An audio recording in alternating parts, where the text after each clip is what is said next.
আজি আমি জাতীয় সংগ্ৰামী অসমে শিৱসাগৰ জিলাৰ বিভিন্ন ঠাইত আমি বেনাৰ পোষ্টাৰ লগাইছোঁ আৰু আজিৰ তাৰিখৰ পৰা মিয়াৰ লগতে মিয়াৰ চৰ্দাৰ ইউনিছ তামুলীৰ প্ৰৱেশ নিষেধ।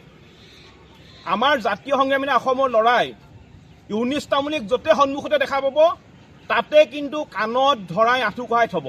যদি ইউনিছ তামুলীৰ দম আছে মুখামুখি হৈ দেখুৱাওক, জাতীয় সংগ্ৰামী অসমৰ মুখামুখি হৈ দেখুৱাওক। যদি ইউনিছ তামুলীৰ দম আছে, ঘৰত মোবাইলটো লৈ ঘৰৰ ভিতৰত সোমাই ভিডিঅ' বনাই থাকি লাভ নাই। যদি দম আছে শিৱসাগৰত মিয়া ৰাখি দেখুৱাওক। যদি ইউনিছ তামুলীৰ দম আছে, আমি স্পষ্টকৈ কৈছোঁ যে এই মাতৃভূমিত কেৱল মাত্ৰ খিলঞ্জীয়া মানুহৰ প্ৰভুত্বৰ আধিপত্য থাকিব লাগিব।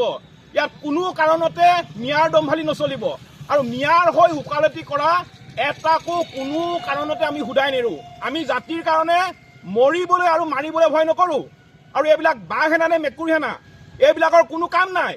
আৰু ইউনিছ তামুলীৰ দৰে পানী গুণ্ডাৰ লৈ আমি কেৰেপ নকৰোঁ, জাতীয় সংগ্ৰামী অসমে কেৰেপ নকৰে। আমাৰ স্পষ্ট কথা, ইউনিছ তামুলীক জাতীয় সংগ্ৰামী অসমে আমাৰ লৰাই য'তে দেখা পাব ত'তে কিন্তু কাণত ধৰাই আঁঠু কঢ়াই থ'ব।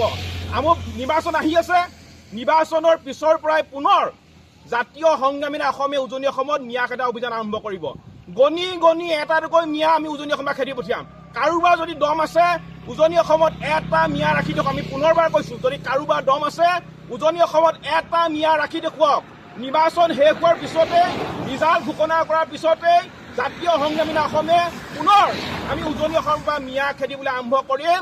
ইউনিছ তামুলীক এই কথাটো কোৱা আমি সকীয়াই দিলোঁ আৰু পুনৰবাৰ কৈছোঁ, ঘৰৰ ভিতৰত সোমাই মোবাইলটো লৈ ভিডিঅ' কৰি লাভ নাই। যদি দম আছে মুখামুখি আহিব লাগে, যদি দম আছে মুখামুখি আহিব লাগে। মোবাইলটো লৈ ঘৰৰ ভিতৰত সোমাই আপোনাৰ কাপুৰুষৰ দৰে ডাঙৰ ডাঙৰ কথা কৈ লাভ নাই। এইবিলাক কথা লৈ জাতীয় সংগ্ৰামী অসমে আমি কেৰেপ নকৰোঁ, চিধা কথা।